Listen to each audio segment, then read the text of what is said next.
Welcome to Breaking the Line, the ECNL Podcast, a bi-weekly look at all things related to the growing elite clubs National League, the ECNL. For more information on the ECNL, visit us at www.theecnl.com.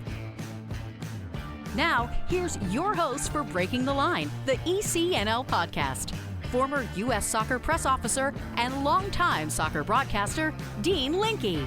I am Dean Linke, and this is what we have on this week's Breaking the Line, the ECNL Podcast. Hey, this is Christian Lavers, the president and CEO of the Elite Clubs National League, and I'm excited to welcome Doug Lemov, our coaching methodology advisor and an expert on teaching teachers, to this session of Breaking the Line, where we will be following the science and what it says with respect to coaching and teaching players. This is Doug Lemov, the author of Coach's Guide to Teaching, and I'm excited to be on talking all things soccer, football with Christian. And trust me, folks, Doug Lemov talking soccer with Christian Lavers is worth a listen all day and every day. And it starts after this message from the ECNL. As the game continues to evolve in the United States, the ECNL remains the standard of excellence in youth soccer. The Elite Clubs National League has grown to include over 200 clubs and nearly 50,000 players across the country, with a robust competition platform for teams, educational resources for coaches and clubs, and unparalleled identification and development opportunities for players. Alongside its member clubs, collaborating to create a better future, the ECNL continues to raise the game every day. The ECNL is more than a league. Welcome back to Breaking the Line, the ECNL Podcast. Once again, here's Dean. I am Dean Linke. Got a front row seat today as Christian Lavers has our first return guest of Breaking the Line, the ECNL Podcast. Doug Lemov, you should feel really special as you're our first return guest with Christian Lavers. With that, Christian, as always, take it away. I'm assuming I'm a return guest because I got it wrong the first time, actually. So I'll try and do it better this time. We are thrilled to have you, Doug. As always, every conversation we have is something that I take away a lot of information and do a lot of reflecting on. So appreciate you being back to talk about a lot of different things in coaching. Specifically, I'll start with, you had an article in the LA Times last week about quote unquote, following the science in education, specifically with respect to learning loss during the pandemic and what schools and teachers may consider in changing their methodologies of teaching, or at least being aware of some science that may not be clear or clearly followed in current practices. And it struck me that almost all the topics you talked about in that article were really relevant also in coaching. Yeah, I was kind of thinking about the same thing. So I'm happy to chat about some of those ideas. One of the things I said in the article is that, I see following the science as an equity issue, which is, students in the classroom deserve to be taught in the way that's most likely to result in their learning, especially now. And, it's not much different on the soccer field. Kids deserve the best coaching they can get. And so I think when we follow the science, maybe we can get them a little closer to getting there. Well, I'll just maybe dive in here because I think your article provides a good outline in some ways to the topics that we could go through. So one of the topics that you talked about was background knowledge and the role of background knowledge in learning. So maybe if you can give a little bit of background on that concept and then translate it into coaching as well. Yeah, I'm happy to. Background knowledge is so important, and its problem is that it's not sexy at all. And so you can hear people saying all the time, look, what's the purpose of schools? We should be teaching kids to problem solve and engage in higher order thinking and things like that. And so we shouldn't spend time teaching kids facts and telling them things. It should all be, critical thinking. And the problem with that is that critical thinking is impossible without background knowledge, that those things aren't opposites, that one thing causes the other. Daniel Willingham, the cognitive scientist from the University of Virginia, has a great quote on this. He says, this is a point that is beyond doubt in cognitive science circles, that thinking well, critical thinking relies on background knowledge stored in long-term memory where it's accessible without putting a load on working memory, which is another thing that we can get into. And so if you want people to do critical thinking, which we obviously want them to on the soccer field, start with background knowledge, teach them. And one of the critical parts of background knowledge, I think it's easily overlooked, is that vocabulary is one of the most important forms of background knowledge. We don't always think about words as a form of background knowledge. But later in the podcast, I have some audio I want to play of a training session from a coach who will be familiar to you guys. And one of the best things that the coach does is teach players how to approach another player when you're pressing them, and puts words to it so players can call it something and can recognize it and can start to conceptualize it when they see it in other situations and problem solving. That's really interesting. It always strikes me how hard it is to get it right in coaching. We're still trying to get it right, even in the classroom. Yeah. Well, it's so true, because so many of the ideas come, filter back and forth between the two of them. And so this idea that somehow you can just put people in problem solving situations and that they will come to the right conclusions, that they will observe useful things from it, is not necessarily true. I mean, it's partly true, because there's a lot of research that experts learn pretty well from if you put them in a constraints-based situation, in a problem-solving situation.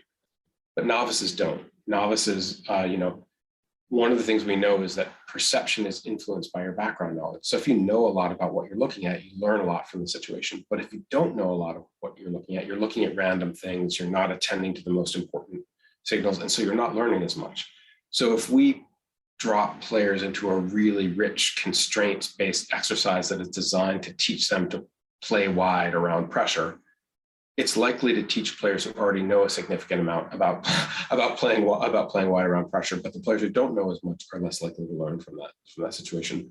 But if you start with a couple of core principles and key ideas and let players conceptualize them and start to use them, then they're likely to learn more from situations like that. So again, I think the takeaway is that that's the problem solving and background knowledge and early investment in background knowledge. Those things work together. So if I was going to try and take that directly into a soccer training environment, one example, it is you can coach anything in an 11-a-side, because it's the game by definition. It won't happen very often. But the other problem is that whatever the topic or behavior is, will be very difficult for the player to be able to recognize the cue or moment or situation when it's relevant, because there's too much other information.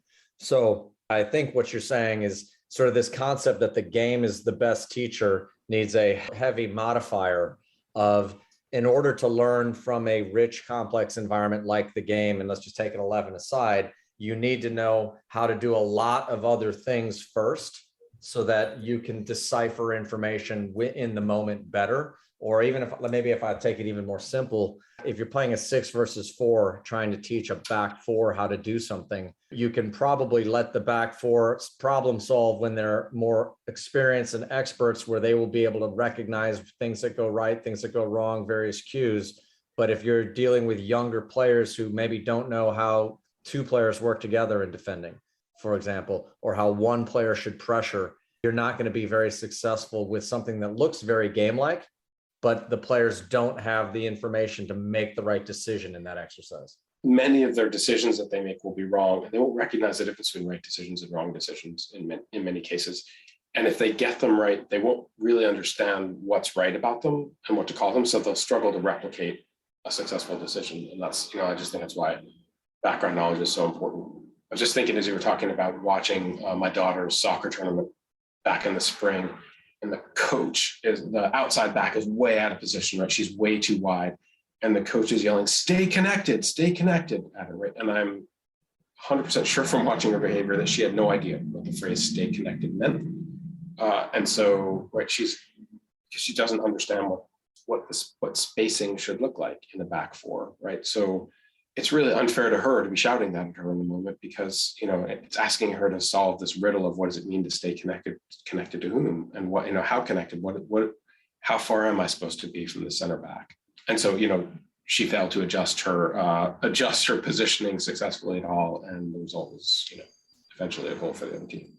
These concepts here that you're talking about, I think complicated is the right word, because of the level of nuance that goes into teaching. But it seems that very much baked into this is this difference of novices and experts in learning. And if I tie that to coaching, it is maybe the difference between more direct instruction and more guided discovery. And I think, right now it's all the rage that, players figure out problems and make their own decisions. And direct instruction has probably it's not as popular as it was years ago. And it's always scary when you use terms like popular when it comes to things like cognitive science and teaching, I would think. Yeah, so true. So maybe you can talk about direct instruction versus this guided discovery or constraints-based coaching, specifically with respect to novices and experts. Yeah, it's great. It's a great question. So, I think that direct instruction gets a really bad name, in part because when people describe it, they describe a Frankenstein version of it. But actually, direct instruction is, it's okay to tell players what to do sometimes and to explain to them what they would want to do and why. You don't want to tell them for half an hour, but you can tell them really useful things in a minute or two. And by the way, it doesn't even have to be passive for students. You can then ask them questions about it. So last week, I was actually working with the national rugby team from another country. I was over there doing some training, and we were talking about engaging players intellectually during training. And they were trying to do a lot of what I've described as discovery-based questions. But they really had a specific game model that they wanted players to play. And so one of the things we're working on was give a direction. We want to be more compact here. And then you can ask questions about it. Why? Why do we want to be compact here? Or what's challenging? What's going to make it hard for us to be compact here? Or what will be, if we're able to be compact, what will that allow us to do? And so those are all relatively directed environments where we're telling players what we want them to do.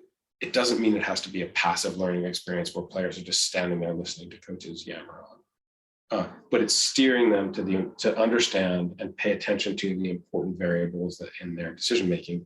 And again, the research is really clear that for novices, this is the way to help that they will understand more of what they're looking at if we spend a little bit of time teaching them some this background information. And actually, if you're okay with it, I would love to play for you two examples from if this isn't too embarrassing for you, Christian, I taped you coaching your U16, U17 girls last week.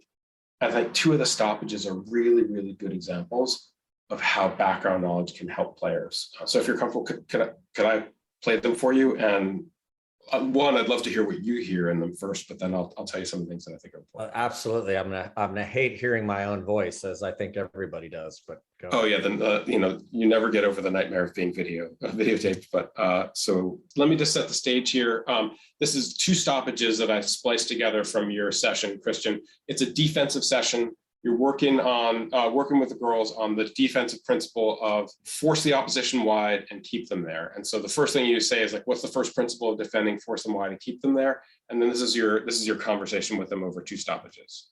Once you realize you're not going to win the ball, the first thing you have to do in order to force wide is do what?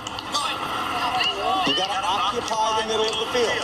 Take away the space you don't want them to play into. So if you are wide, your body is up wide. If you're wide, you're inviting the middle. So we get into the middle immediately. Then what? Somebody has to press. Who's going to press? Closest player to the ball. We have two that are pretty close. Who makes more sense to press, and what do we think about it? All right. So if we want to force wide, we want to keep them away from our goal. She comes at this angle. All right, what's your adjustment then? All right, good. So the first thing is occupy the middle. Then we have to figure out who's going to press and who's going to go at an angle to keep it wide.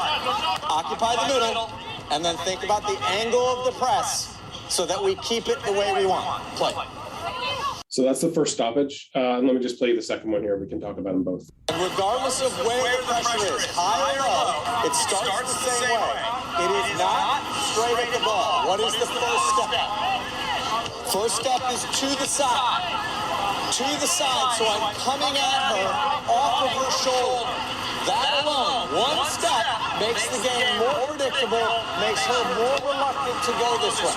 It is not the big loop that takes forever and opens up all this pass. And it is not the straight line that doesn't take away a direction. It is one step and then come at a shoulder. As that's happening now, first priority in defense is what? Force wide, keep it there. The way we do that is put our body where we don't want them. Where do we not want the ball now as she's pressing? Okay, so somebody needs to now step into the space that we left. I I don't want you coming here. I'm going to take this away. Where do you want her to go? So are you going to go mark it early? No. Now you're ready to go, but if you go early and anticipate, we're inviting that. So you're saying, hey, I'm waiting as she goes, and as she tightens, you can tighten up, you read it. As soon as the ball's gone, now it's your turn to close and keep it here. But it all goes back to the same principle. Start with the compactness, shape the pressure, and the cover can shape appropriately. Play. So I'd love to hear what you hear just when you hear those two stoppages. I hear myself, certainly I've repeated things. It's always a question of how often do you need to say something for the message to be heard? One of the common themes in leadership is, whenever you think you've communicated enough, you're probably halfway there. So one question is, when I hear that, is it too much repeating the similar instruction? To me, it seems really clear, but that's easy for me to say in the sense, because I know what I wanted. So I guess I'd flip that question back to you. Yeah.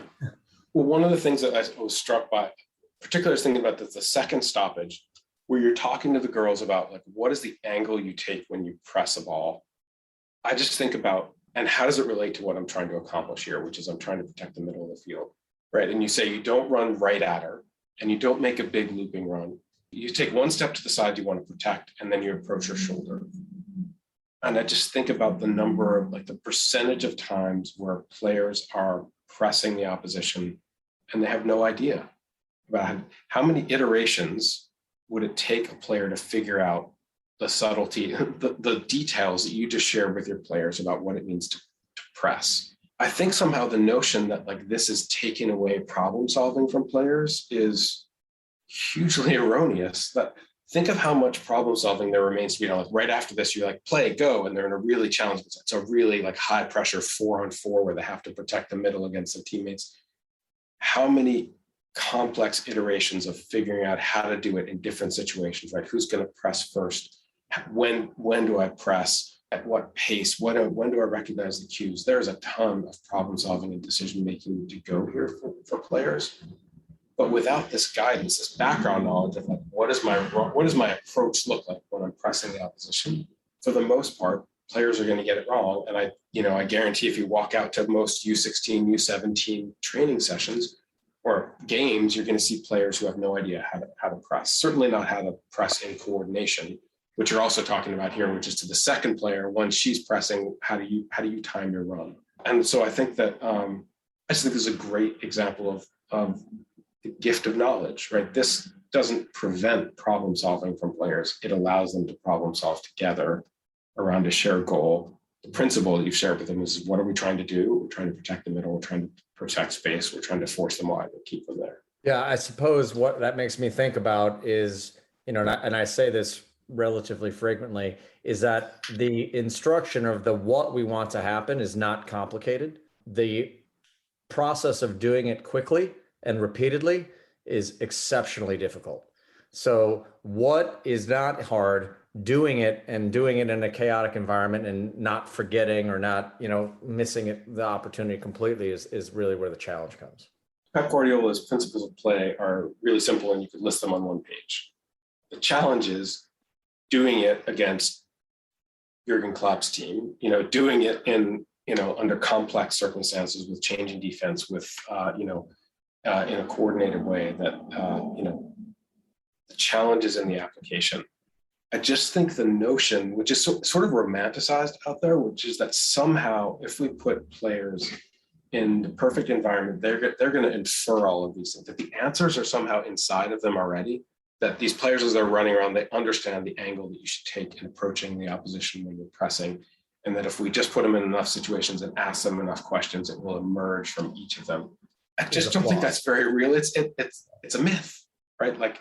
And if it is, it's going to take you, 30 weeks to get there. Why not just tell them and then ask them questions about why and how and when, which you're also doing here, and let them then start playing right away and wrestle with this idea. The other beautiful thing about this session is that basically there are two ideas in the session, which is organize, get central, protect the middle, and then coordinate your press and the angle at which you press.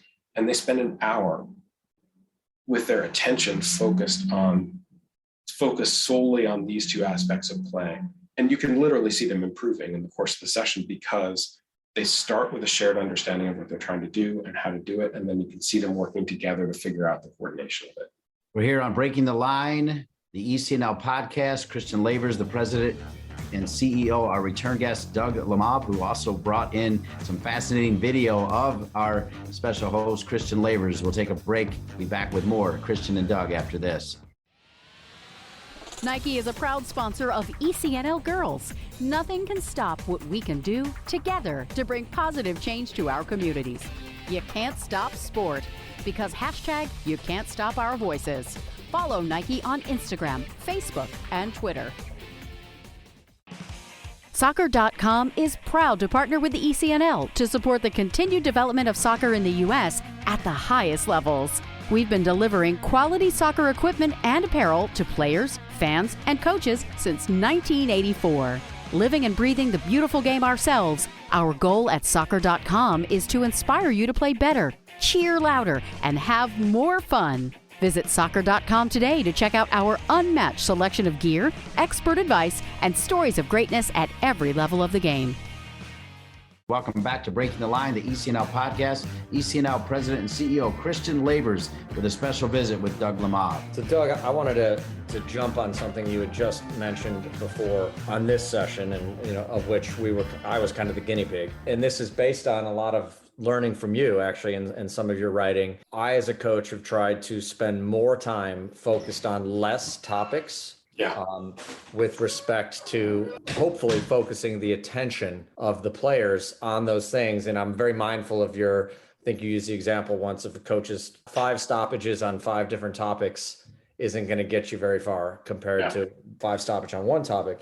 But that also begs the question of, and then there's a connection here with performance and learning, right? And I think you've written a lot on the difference between performance and learning, of how long do you spend on how many topics before that horse is dead. We've kicked it enough, if that makes sense. Yeah. So first of all, I think cognitive scientists would say something about what learning is. Their definition of learning is actually really, really challenging in a way that I almost might describe as disappointing, which is, like Paul Kirshner, who's this very eminent cognitive scientist, defines learning as a change in long-term memory, right? That's what we're trying to do when we're out there. That seems really disappointing to us, but in fact, if you think about things and you wrestle with ideas and you don't remember them, has any learning occurred? I think about this all the time, like the books that I read that I remember loving the books, but I can't tell you a thing about them, or maybe I can tell you some vague thing about them. Unless something changes in long-term memory, nothing's been learned. And so what has to happen for something to change into long-term memory? Well, first of all, something has to get into long-term memory in the first place. And you're absolutely right, which is attention. What players are thinking about, what they're focused on is what they learn. And so a training session like the one that you ran, where you're constantly reminding players to focus on their position in the center of the field and the angle at which they press, makes it more likely that the knowledge that we want about defending will be in long-term memory. But then the second challenge is getting it out of long-term memory. For knowledge to be useful to us, it has to come out of long-term memory at an instant when we perceive a stimulus, some stimulus or factor in the world around us that says, oh, now's the time to press, right? We see a cue, and that has to trigger something in long-term memory that we know. We have to do that very, very quickly. And so the speed and the fluidity with which we bring knowledge out of long-term memory is profoundly important. And that requires retrieval practice, which is revisiting things after we've begun to forget them. And that is a distinction, or the thing that distinguishes performance from learning.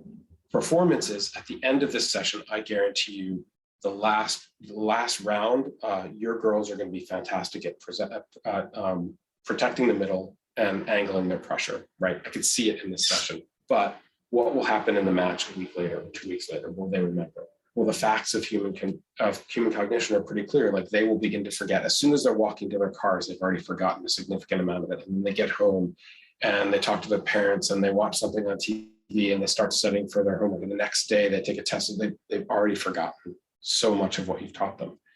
And so we need to recognize that in order for it to be stored in long-term memory, we have to then come back to it the next day and then 2 days later.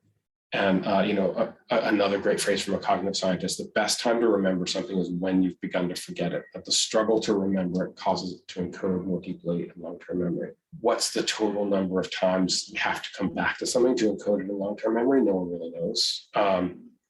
It's probably a minimum of 3, if you believe Graham Nuttall, who's an education researcher, but it's probably more than that.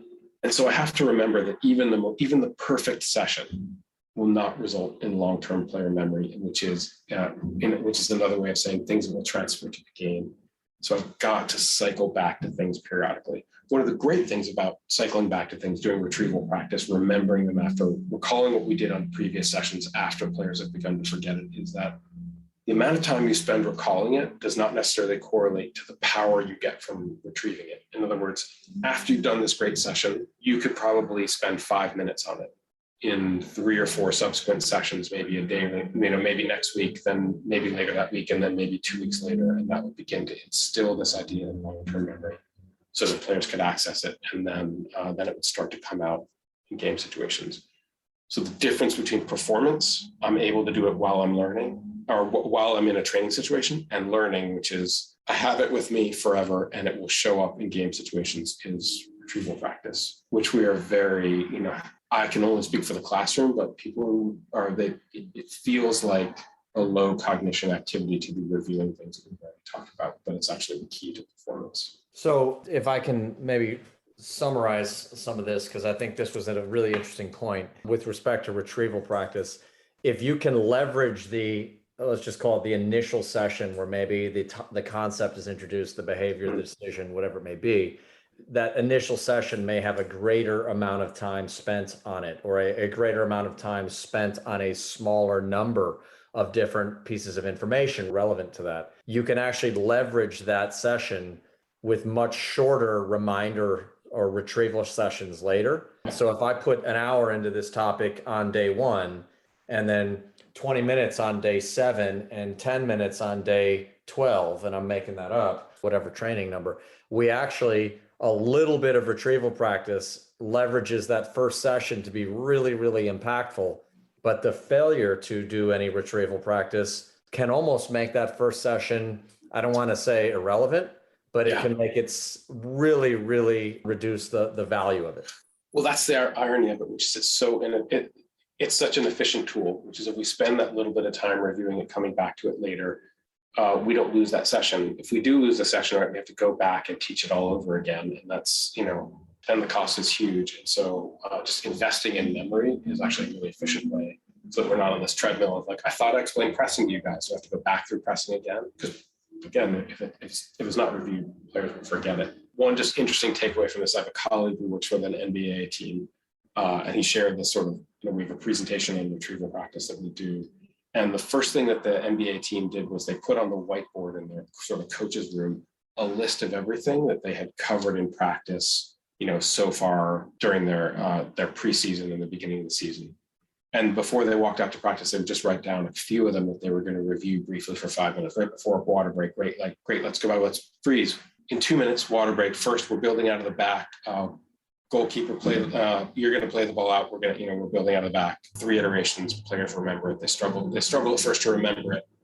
Then they start to get it. Then you go back to your water break and you come back to your primary activity for the session, and you've achieved that retrieval practice goal. For those people looking for nuggets of gold, this seems to be one that it's not covered in any coaching classes that I'm aware of that are through your typical licensing program. But the ability of retrieval practice to leverage and amplify what is taught to make it turn into long-term learning, and then the failure to do retrieval practice, almost eliminating value long-term of a session, is to me a little nugget of gold that everybody here listening to this, and I would hope it would become really, really clear that if we do a topic that we think is important, just plan ahead that you need to revisit it a couple times in the next 4 to 6 week period, and you will see incredible improvement in your players. 2 tiny takeaways from that. I agree with your summary is much better than what I said. One, it means that our unit of planning should be 4 to 6 week units, just like you described, which is as opposed to like so many times we plan in 1 week intervals because we're planning for next Saturday's game. But if we do that, we're always planning for things that our players will forget and will always be on this treadmill. And the other thing I think to think about is the implications for relationships, which is when you teach things, but you don't reteach them and you don't revisit them and players forget them, the first thing that happens is you blame the athletes. And you find yourself at halftime saying, guys, we talked about protecting the center of the field and the angle of our pressing. Where is it? I don't see it. Or, and your assumption is that like they're not listening, they don't care, they're not motivated. Kids today don't give a damn. And the problem is actually that they're human and that they forget things. But when we forget to do that step, one of the first things that happens is this sort of recrimination, which is I taught you, why aren't you doing it? And there's a big difference between our teaching it and they're learning it. And the biggest gap is around memory building. I'll tie back to something you had said earlier and talked about with the difference between direct instruction and guided discovery or problem solving. Ultimately, I think these are all kind of tied together in some sense, because that initial session may be a lot of direct instruction. Here's what we want to do. Here's why we want to do this generally.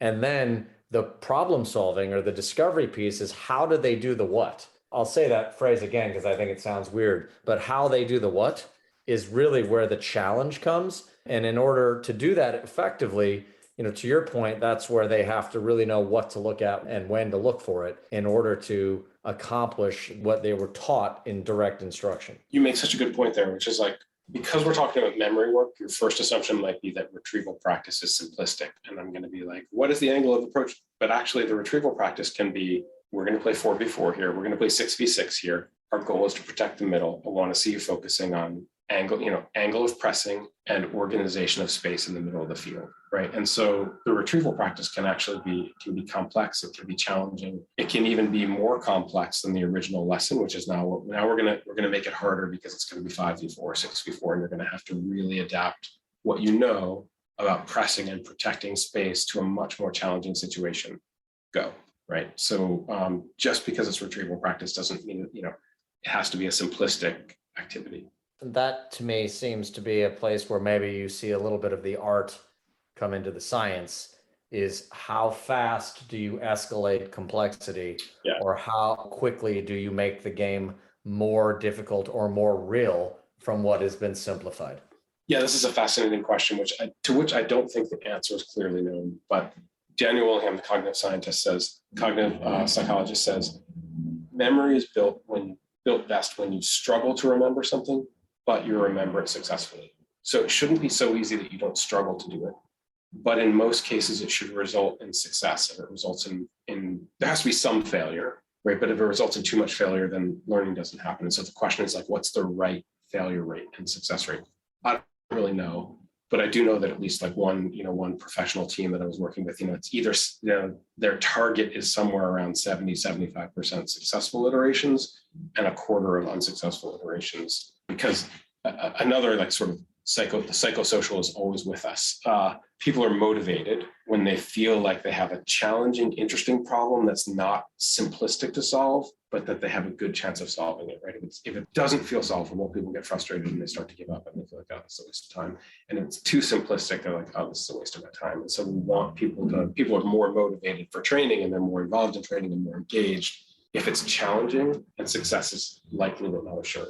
That makes me think of another topic here that is also in vogue to debate, which is this concept of unopposed training or technical training versus training involving decision making. You have opinions all over the map on it, but it's become also very popular for people to dismiss any type of technical training as lacking context. And so I'll tie this back into your concepts of background knowledge and all this other stuff that we've just talked about, and maybe throw that to you on how do you combine these two different types of training that it seems each have value in different ways? Yeah, I think unopposed training is not sufficient.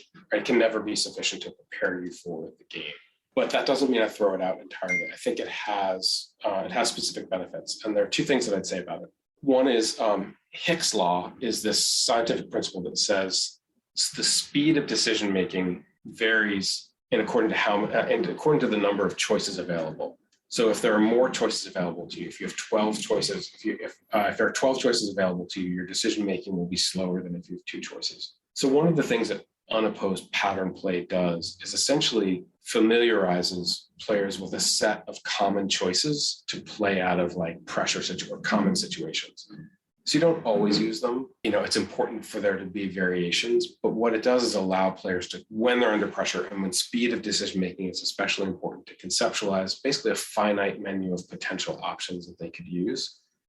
It's a bit like if I want players to be able to make decisions with the ball, they have to be fluid at their skills, right? If I have to think about the skills that I want to use, my ball work, it's going to use my working memory in the moment when I need my working memory for perception and decision making around me. And so if my skills aren't automated, I won't be able to think and I won't be able to problem solve. And a lot of times what I think coaches, like when I watch Pep Guardiola do unopposed pattern work, which he does, what I think he's doing is the equivalent of group automation of skills, right? He wants his players to be able to execute certain functions so quickly, so automatically under pressure that they can focus their thinking on perception, right? What is the move I want to make here? And so, I think it's a little bit like the equivalent of being automatic with your skills is automatic with sort of group coordinated actions, which I'm always going to apply and adapt to the situation. Do I think being able to do it in a passing pattern prepares you for the game? Of course not. Then you have to go from there into challenging opposed situations. But I think you can instill the sort of conceptual, the mental model of what the basic movement among a group of people looks like through passing patterns in a way that's fairly productive. And I think that's why you see so many highly successful elite coaches still use it. If our listeners are like me, their brains are going to hurt as this podcast continues because of the quality of this discussion. But let's give everybody a break, take one more break here before we come back and keep digging into the depth of knowledge here of Doug Lemov. From athletes just starting to turn heads to some of the best athletes to ever play their games, Gatorade shows that they are the proven fuel of the best. For the athletes who give everything, nothing beats Gatorade, the studied, tested, and proven fuel of the ECNL. ECNL Boys is partnering with Puma for the second year, driving sport forward with the leading products and the next generation of pros who wear them. Puma has proven themselves as the fastest sports brand in the world, the fastest innovation, the fastest players, and the fastest products in the game. They're the perfect partner to complement the speed and talent of our teams. In keeping with their mantra of forever faster, Puma introduces the world's fastest boot, the Ultra. The only boot engineered for speed, the Ultra combines a woven upper with a lightweight outsole for direct forward motion, speed, and acceleration. It's the best in the game, designed for the best players in the game. Welcome back to Breaking the Line, the ECNL Podcast. Christian Lavers and Doug Lemov. So, Doug, let's jump into this one because this is something I think that every coach, or certainly a lot of parents, hear this concept of different learning styles for different people.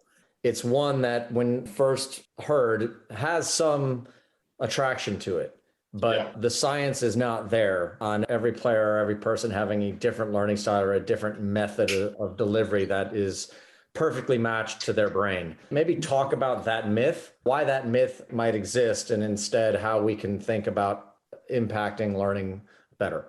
Yeah, well, first of all, thank you for doing some of the dirty work for me because I'm calling it a myth. I think there is no evidence whatsoever for the concept of learning styles, and yet it's a really pervasive myth. It's an idea that stays with people, and I think it's worth asking, why is this idea so compelling? And I think the idea is compelling because there are certainly channels through which we receive information. Right? You perceive information about the world visually, auditorily, through tactile sources, and so much of it is visual that we have to one of the most important things to do with players is develop their ability to perceive the game. It's maybe the greatest single influence on their decision making. And so I think because we're aware of how much we learn through different channels that we're inclined to sort of say, oh, well, I learned best this way. But for the most part, you have to be able to learn through all channels. And for the most part, you can't choose the channel that you take in information from.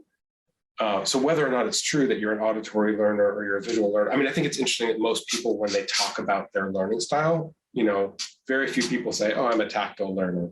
Most people say I'm a visual learner when they talk about it, because of the 11 million, sensory cells in your brain, 10 million of them are visual, are visual sensor, are sensory cells for us processing visual information. So really, it's a reminder of how important visual perception and other forms of perception are in decision making. But you can't dictate as a learner, whether you're in the classroom or on the soccer field, which channel you would like to use at any given moment. Right? The moment demands of you. You have to perceive the approach of the ball or the position of the defense.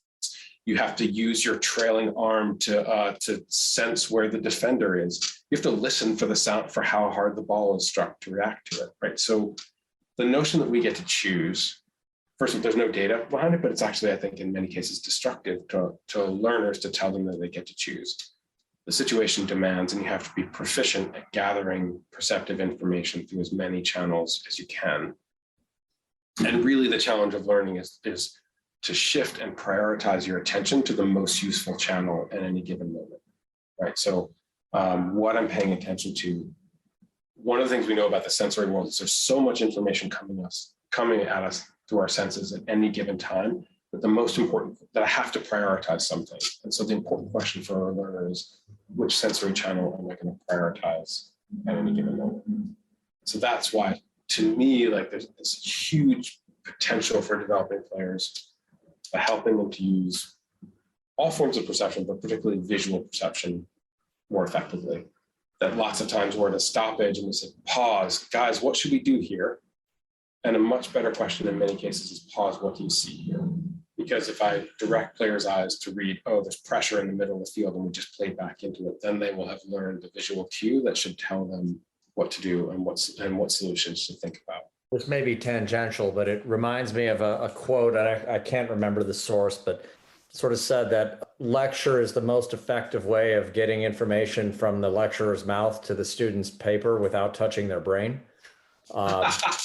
And again, I wish I could give the source, but I don't remember it. But what you just made me think about when we talk about learning styles in this, and you said nobody says I'm a tactile learner. I think very few people actually also say, oh, I'm an auditory learner. It's true. Almost everybody goes back to visual, and maybe it's a false distinction between I saw a chart versus I didn't, or something like that.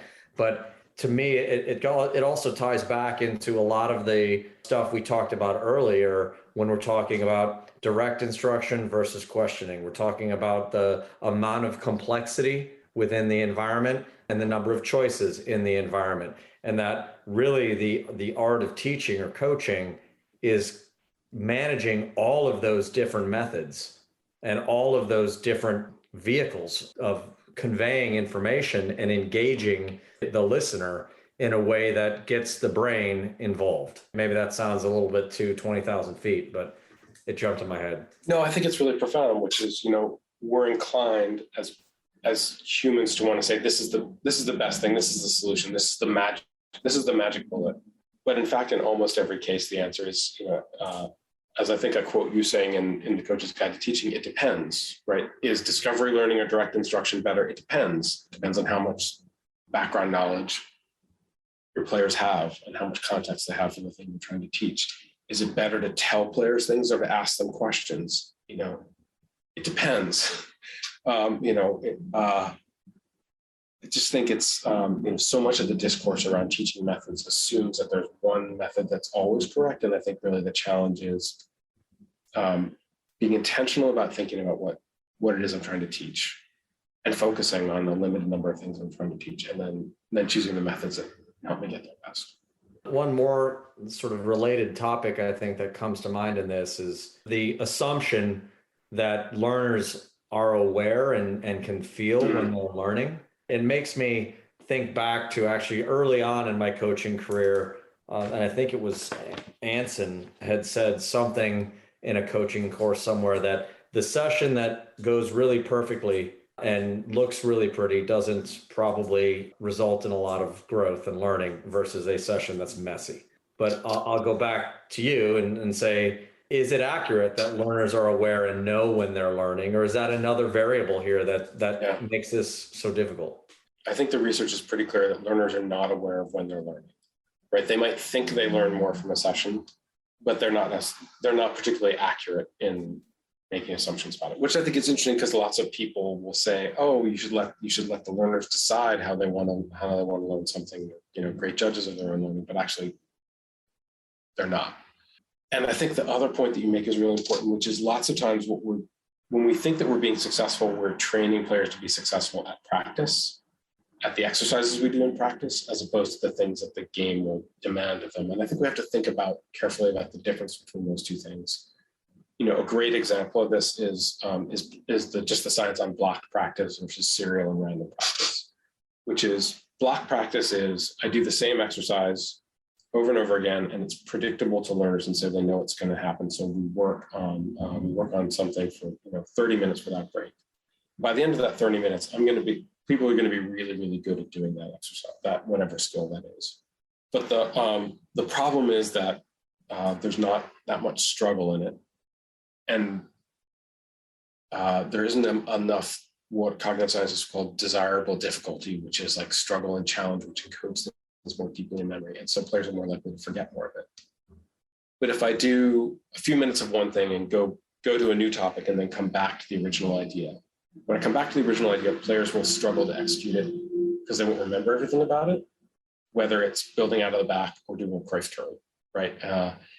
And so they will feel less successful, but it will cause more transfer in the long run because they will make more errors. They'll have to strain harder to remember. They'll in many ways feel less successful because they'll be struggling to remember as opposed to remembering naturally. But it actually is more likely to transfer to a game situation. I'm going to call that a practice where you see players being successful over and over again is in some ways a false positive, which is like it feels really good and we feel like there's a lot of learning going on. But we need if players always know that they're the play is coming and they can prepare for it, that's much different from having to read a situation and say, "Oh, now is the time to use my Cruyff turn. Now is the time to build out of the back," and that they'll get some of those things wrong, but it will help them transfer to the game situation better. Two things jump to me on that. Number one, I'm going to make this up, but it's almost like the serial or the randomized practice is micro retrieval. To go back to what you talked about earlier, is making them rethink and remember what it was that they learned previously in a very, very small. Can I just jump? I think that's exactly right, which is when you shift from one activity to another activity, you're simulating the passage of time, the process of forgetting over the passage of time, because you're redirecting attention to a new task, right? So then players forget the previous task, and it's like you get the benefits of time passing. The best time to remember something is when you've begun to forget it. You're just accelerating the forgetting process, which I think is why it's so profoundly helpful in learning transfer. So that is, again, underlying this incredibly powerful concept of retrieval practice that we talked about earlier. The second thing is, back to that question of learners being aware of when they're learning. As you were talking, it also made me think back to the difference between performance and learning. And they might be very well aware that they're performing better. Right. And that's almost like a false positive to your previous point, is that they're aware of the performance changing, but what they don't know is that it's not going into long-term memory, and they don't understand that difference between performance and learning.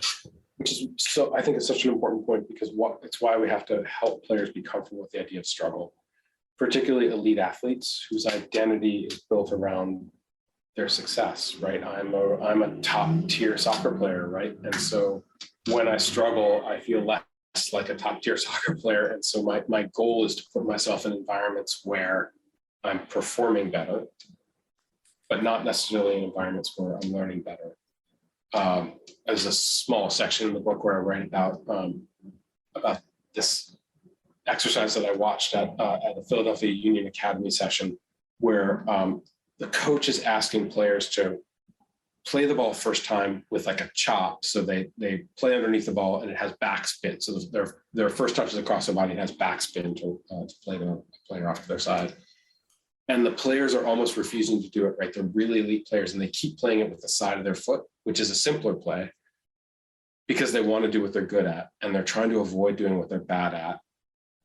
They're trying to avoid doing what will cause them to learn to continue doing what they're already good at because that feels better.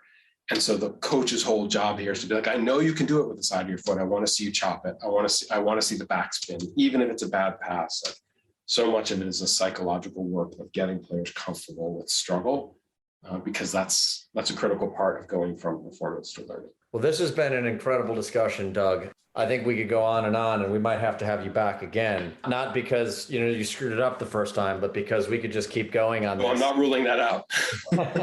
But we really appreciate your time here in the discussion. I think this will be a really interesting discussion for coaches, and there's a lot of little nuggets in here. We may have to break this down into some outline of this discussion too, because I think there was a lot of stuff buried in here.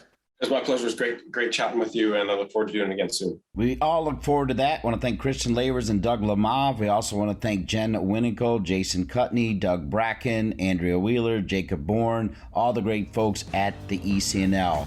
For each and every one of them and all of you, as well as our producer, Colin Thrash, I'm Dean Linke saying we'll see you in 2 weeks for another edition of Breaking the Line, the ECNL Podcast. Thanks for listening to Breaking the Line, the ECNL Podcast. For more information on the ECNL, visit us at www.theecnl.com. And if you have a suggestion for the show or a great idea for a guest, please email us at info@theecnl.com. Breaking the Line, the ECNL Podcast is an ECNL production. ECNL, more than a league.